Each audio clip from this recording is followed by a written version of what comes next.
নমস্কাৰ বন্ধুবান্ধৱীসকল, মোৰ এটা নতুন ভিডিঅ'লৈ আপোনালোকক পুনৰবাৰ স্বাগতম জনাইছোঁ। ৰংচেলত সম্প্ৰচাৰিত হৈ থকা বকুল ধাৰাবাহিকখনৰ আজিৰ খণ্ডটি চাবলৈ বহুত বেছি ইণ্টাৰেষ্টিং হ'বলৈ গৈ আছে। যদিহে আপোনালোকে বকুল ধাৰাবাহিকখন চাই ভাল পায় তেনেহ'লে ভিডিঅ'টোত এটা লাইক কৰি আমাৰ চেনেলটো ছাবস্ক্ৰাইব কৰি ল'ব। এনেকুৱা ধৰণৰ আপডেট মোক পাই থাকিবলৈ।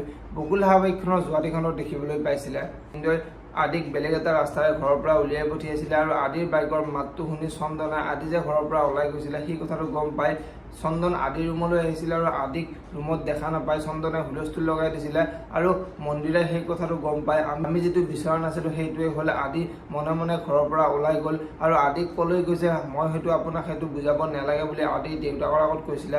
আৰু যদি আদি দেউতাকে তোমালোক ঘৰত থাকোঁতে আদি কেনেকৈ ঘৰৰ পৰা ওলাই যাব পাৰে, ইয়াতে কোন বিশ্বাসঘাতক আছে বুলি দেউতাকে সুধিছিলে। আৰু এতিয়া চন্দনে ইয়াতে বিশ্বাসঘাতক কেৱল ইন্দ্ৰ আৰু দৰিকাৰ প্লেনিং কৰি আদিক ঘৰৰ পৰা উলিয়াই দিছে বুলি কোৱা দেউতাকৰ বহুত খং উঠিছিল আৰু দেউতাকে ইন্দ্ৰ আৰু দৰিকাক মাতি থকা দেখিবলৈ পাইছিলে।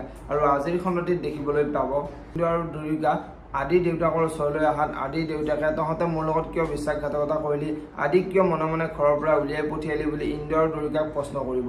আৰু এতিয়া ইন্দ্ৰই দাদা আপুনি বিশ্বাস কৰক আমি আদিক কেতিয়াও ঘৰৰ পৰা উলিয়াই পঠিওৱা নাই বুলি ইন্দ্ৰই আদি দেউতাকৰ আগত ক'ব।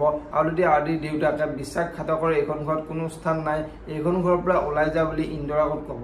এতিয়া বাৰু সঁচাকৈ আদি দেউতাকে ইন্দ্ৰক ঘৰৰ পৰা উলিয়াই পঠিয়াব নেকি দেখিবলৈ পাব বকুল ধাৰাবাহিকখনৰ আজিৰ খণ্ডটিত। আনফালে আজিৰ খণ্ডটিত অদিতি আৰু অনাবিলৰ বিয়াখন চলি থাকিব আৰু আদিয়ে অদিতি আৰু অনাবিলৰ বিয়াখন ৰখাবলৈ ৰাস্তাৰে যাই থাকোঁতে অনাবিলে লগাই থোৱা কেইটামান গুণ্ডাই আদিক আগুৰি ধৰিব আৰু আদিক বহুত মাৰিব। এতিয়া বাৰু আদিয়ে অদিতি আৰু অনাবিলৰ বিয়াখন ৰখাব পাৰিবনে দেখিবলৈ পাব বকুল ধাৰাবাহিকখনৰ আজিৰ খণ্ডটিত। যদিহে আপোনালোকে বকুল ধাৰাবাহিকখন চাই ভাল পায় তেনেহ'লে ভিডিঅ'টোত এটা লাইক কৰি আমাৰ চেনেলটো ছাবস্ক্ৰাইব কৰি ল'ব। এনেকুৱা ধৰণৰ আপডেট মোক পাই থাকিবলৈ ধন্যবাদ।